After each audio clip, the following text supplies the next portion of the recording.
Мен азыр кырдаалдан пайдаланып Садыр Жапаровго түз кайрылгым келет.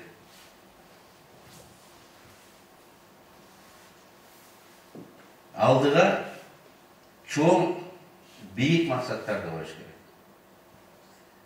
Ошолардын бири Кыргызстанды коммуникациялык тупиктен чыгарып, саясий, соода, экономикалык реалдуу көз карандысыкка жетишүү. Дүйнөнүн 4 океанына жол ачуу.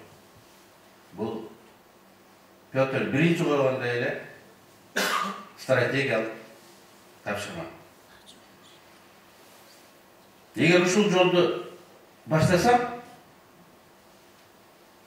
эл колдоп кетет. Башка мамлекеттерде жакташы мүмкүн, жакпашы мүмкүн, бирок эл колдойт.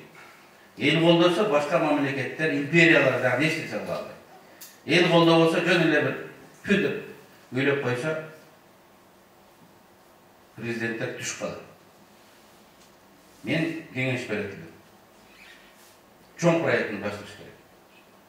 Ошондо элди да бириктиребиз, жерди да бириктиребиз, дух да беребиз. Мен Садыр Жапаровго оппонент оппозициядан. Бүгүнкү бийлик оппозициядан.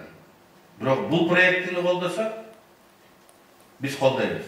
Анча-мынча кемчилдиктер болсо, ал көз жаздында калып кетет. Анткени эл, тарых оптомой жүгүртөт. Майда чүйдөлөрүн эстеп отурбайт. Чоң иш жасалды, адам ошол менен тарыпталат. Эл дагы чоң иш жасалды, ошол менен дем алып шаар жүрүп кетет.